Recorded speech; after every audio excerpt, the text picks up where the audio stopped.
Well, my next guest has said that Kavanaugh is a family man and that America is going to fall in love with him. He was a law clerk for Judge Kavanaugh in the D.C. Circuit Appeals Court. Justin Walker joins me now. He's also clerked under Justice Anthony Kennedy at the Supreme Court. Welcome to the show, Justin. Thanks very much. How would you describe Judge Kavanaugh's judicial philosophy? I think Judge Kavanaugh has a reverence for the Constitution, which you heard a little bit in his talk today. He's the kind of judge who thinks that you shouldn't make up the law or invent the law. You should search for the... Making up and inventing the law. You know, I'll give you an example of an opinion Judge Kavanaugh wrote where he ruled for a criminal defendant. It was a case about whether or not the defendant should be forced to pay restitution to the federal government. There were 4 different circuit courts around the country who had taken one position, and Judge Kavanaugh read the text. He looked at the structure of the statute, and he said, you know what? The criminal defendant has a pretty good argument here. So he created a 1-to-4 circuit split, and then just this past term, the Supreme Court vindicated Judge Kavanaugh's textualist opinion in an opinion written by Justice Breyer. Interesting. Now, there is obviously a difference between being faithful to the Constitution and being a constitutionalist. Can you explain? Well, I think just about any nominee is going to go before the Senate and say, I love the Constitution. I think the Constitution is so great. Constitution, Constitution, Constitution. But then some of their past rulings and writings would suggest that that originalism does not run as strong and as deeply within some jurists as it does with others.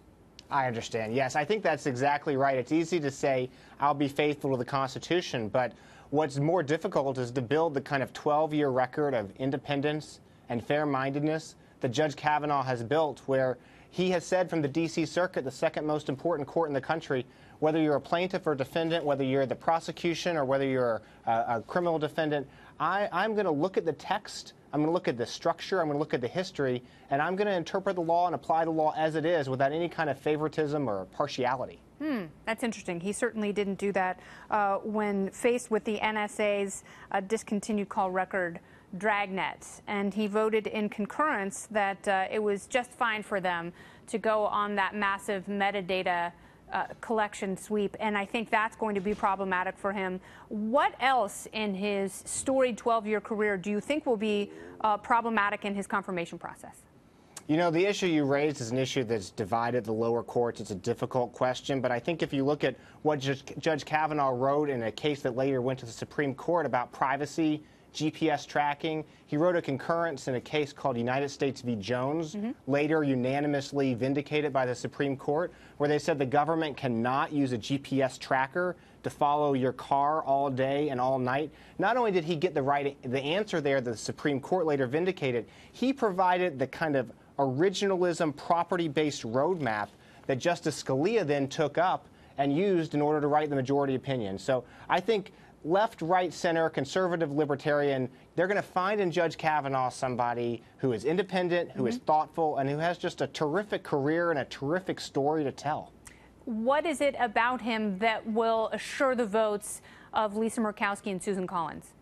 You know, I think that both of those senators and a lot of other senators are going to look for somebody who doesn't pick a side, a partisan side, and then search for a way to rule for that side. I think that every, fair-minded senator is going to look for a judge who's going to exercise independence, fair-mindedness, and just going to give every party a shot based on what the text of the Constitution says. Speaking of shots, the show is winding down. We still have more on the other side of this. Justin Walker, thank you so much.